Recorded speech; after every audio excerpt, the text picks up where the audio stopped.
책 속의 디테일을 찾는 성우 유람.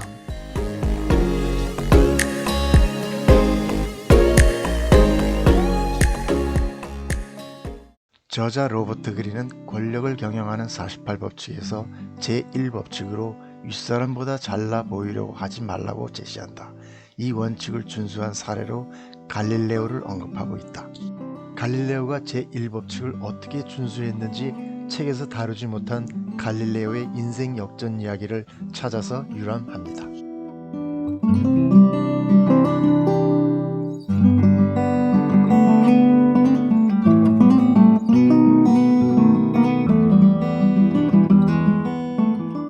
갈릴레오는 1564년 이탈리아 피사에서 7남매 중 맏아들로 태어났다.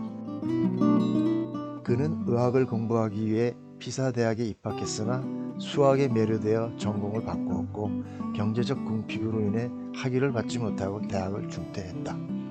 그러나 수학 분야에서 천재성을 발휘하고 꾸준한 연구를 통해 수학자들 사이에서 인정을 받았고 26살에 피사 대학 수학 교수가 되었다. 갈릴레오는 아리스토텔레스 이론에 반대하며 논쟁꾼으로 몰렸고 3년 만에 대학에서 해고되었다. 피사 대학 해고 후 후원자들의 도움으로 베네치아 공화국에 속한 파도바 대학교 수학교수로 옮겨 1610년까지 18년 동안 재직하며 기하학, 역학, 천문학을 가르쳤다.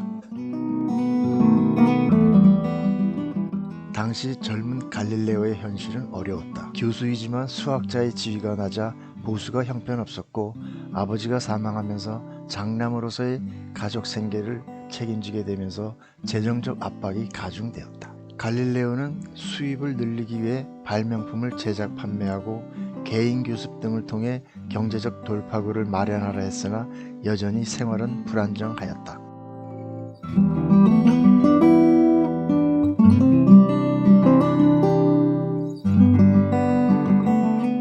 어려움 속에서 망원경을 매개로 큰 변화가 시작되었다. 갈릴레오는 네덜란드에서 발명된 망원경 소식을 듣고 원리를 파악하여 성능을 개량했다. 개선된 망원경이 군사적 유용성을 강조하여 베네치아 총독에게 시연하고 증정함으로써 급료 인상을 보상받았다. 갈릴레오는 최대 30배율 망원경을 제작하여 밤하늘을 보기 시작하며 천체의 새로운 발견을 하게 된다.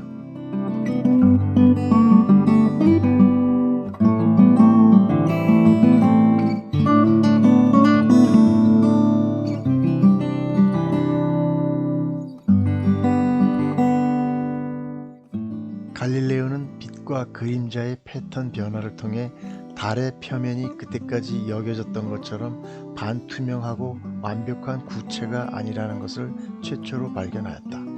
분화구, 산맥, 골짜기가 있으며 지구처럼 거칠고 고르지 않다는 것을 주장하였다. 갈릴레오는 육안으로는 볼 수 없는 수많은 별들이 존재함을 밝혀냈다. 은하수는 뿌연 안개 같은 것이 아니라 많은 별들의 무리가 밀집해 있는 것이며 성우는 희미하게 빛나는 영역이 아니라 밀집된 작은 별들의 무리라고 하였다. 갈릴레오는 1610년 초 약 2달 동안 목성 근처에 4개의 작은 별들을 관측하면서 날짜와 시간 간격을 두고 64번이나 기록하고 스케치하였다. 그 결과 4개의 별이 목성을 공전하고 있다는 것을 깨달았다. 이 발견은 당시 지배적이었던 지구 중심 우주론의 도전장을 내밀었고 모든 것이 지구를 중심으로 공전하는 것이 아니라는 증거를 제시했다.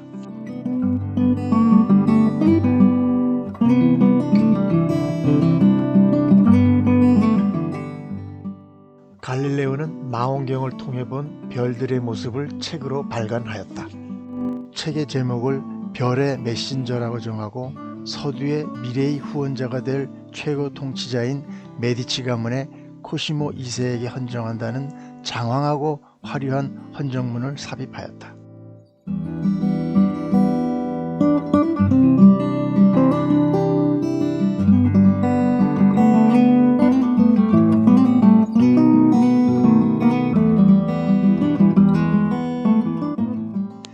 그리고 망원경을 통해 관찰한 달의 표면, 은하수와 성운을 스케치와 함께 기록하였다.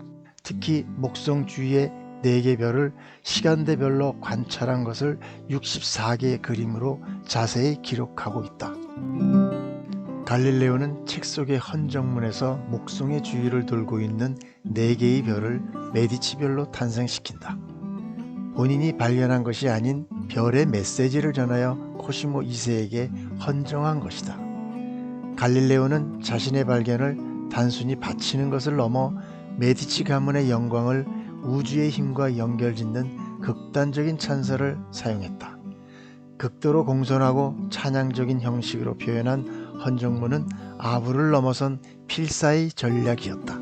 갈릴레오는 헌정문의 맺은말에서 별들의 창조자이신 하느님이 내려주신 신성한 축복임을 강조하고 자신은 폐하에 가장 충직한 하인임을 천명한다.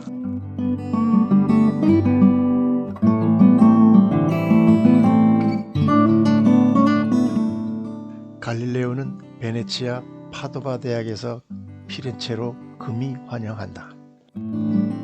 갈릴레오는 메디치 별을 명명한 책과 망원경을 메디치 가문에 헌정함으로써 토스카나 대공의 수학자 겸 철학자로 임명되었다. 결과적으로 대학 교수 시절 연봉의 10배 상승한 1000 스쿠디를 받음으로써 인생 역전을 달성하였다. 이것은 토스카나 대공국에서 최고위급 궁정관리 봉급과 비슷한 막대한 보수였다. 한편 대학 강의 의무에서 해방되고 철학자로 지위가 상승하여 메디치 가문의 정치적 보호하에 천문학 관찰과 과학적 방법론에 관한 저술을 발간함으로써 근대 과학의 아버지라고 불리우게 된다.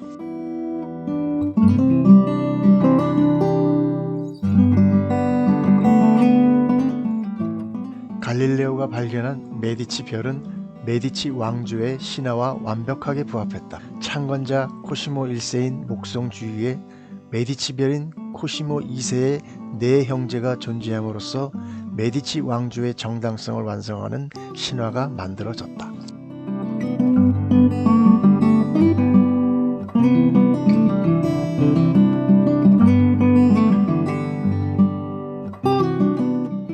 메디치 별은 궁정사회와 대중 속으로 인식시키기 위한 시각화가 이루어졌다.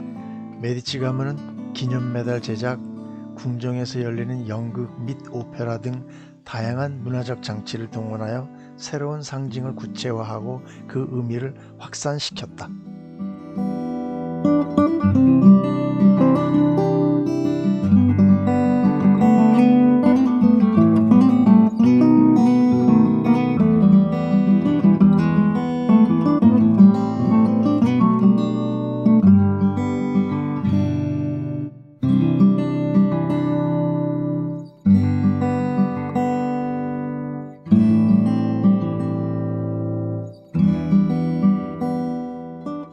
갈릴레오가 발견한 메디치 별은 교황청과의 갈등을 계기로 쇠퇴하기 시작하여 메디치 가문이 멸망한 18세기 이후 공식 명칭에서 사라졌다.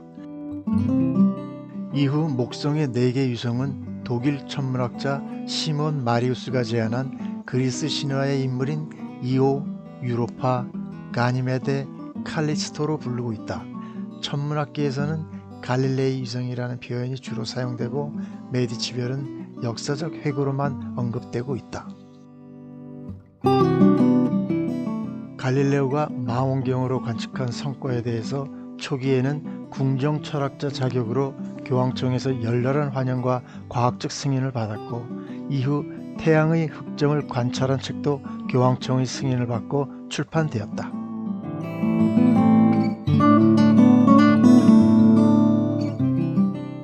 그러나 이러한 갈릴레이의 관찰 결과는 지동설과 천상계의 가변성을 명시적으로 지지하는 것으로 보수적인 철학자들은 불만을 품기 시작했다. 결국 갈릴레오가 제자 카스텔리에게 지동설과 성경 해석에 대한 조언의 답장으로 보낸 편지의 내용이 종교재판의 직접적인 계기가 되었다. 편지의 내용은 성경은 구원을 위한 책이지 자연현상을 설명하는 과학책이 아니다라는 논리였다.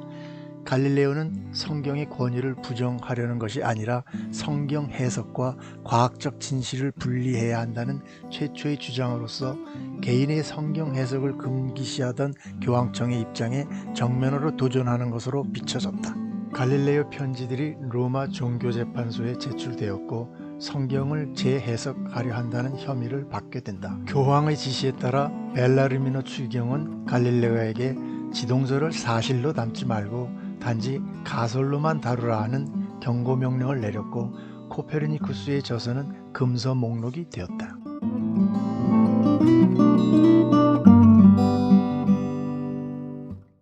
경고 명령 이후 예수회와의 대립은 있었으나 교황청과의 관계는 우호적이었다. 갈릴레오의 오랜 친구이자 후원자였던 바르베리니 추기경이 교황 우르바노 8세로 선출되었다. 1632년 갈릴레오는 교황 우르바노 8세의 허가를 받고 그의 역작인 두 우주 체계에 대한 대화를 출판했다. 지동설의 과학적 우월성을 입증하고 천동설의 허점을 폭로한 것이다. 이러한 책의 출판은 교황의 핵심 허가 조건과 절차를 위반함으로써 교황의 권위에 대한 반역 행위로 간주되었다. 특히 갈릴레오가 교황의 논리를 책 속에서 천동설을 옹호하는 어리석은 인물인 심플리치오로 표현되자 교황은 자신을 공개적으로 조롱하고 모욕했다고 분노했다. 갈릴레오는 로마 종교재판소에 출두하라는 소환 명령을 받았다. 2달 이상 4차례 신문과 강요에 의해 결국 갈릴레오는 지동설 주장이 허영심과 어리석음 때문이지 교회를 거역하려는 의도는 아니었다고 자백했다. 최종 재판은 이단으로 의심받기에 충분하고 강력한 혐의가 있다고 판단하여 교황청 감옥의 투옥이라는 종신금고형, 책의 금서 목록 등재, 3년 동안 속죄라는 처벌이 내려졌다. 재판 후 갈릴레오는 추기경들과 군중 앞에서 무릎을 꿇고 지동서를 철회하는 철회문을 낭독했다. 갈릴레오의 불굴의 정신을 상징하는 문구인 에프루시 무오베, 그래도 지구는 돈다 라는 문구는 실제로 재판정에서 한 말이 아니라 100년 이상 지난 후에 만들어진 이야기로 추정된다. 다행히도 갈릴레오는 메디치 가문의 강력한 외교적 로비, 갈릴레오의 69세의 고령과 건강 문제, 자백에 대한 명분 등으로 종신금고형의 엄중한 판결은 이틀 후 즉시 가택연금으로 감형되었다. 갈릴레오는 가택연금으로 감형된 후 피렌체 근교 아르체트리에 있는 자신의 별장으로 돌아와 가택연금 생활을 시작했다. 이 별장은 갈릴레오에게 내려진 3년 기한의 참회 시편 낭송 의무를 대신 수행한 딸 마리아 첼레스테가 거주하는 수도원과 가까웠다. 갈릴레오는 절망 속에서도 자신의 가장 중요한 과학적 저작인 새로운 두 과학을 완성하였다. 이 책은 이탈리아에서 출판이 불가능했기에 네덜란드에서 출판하여 유럽 전역에 빠르게 퍼져나갔다.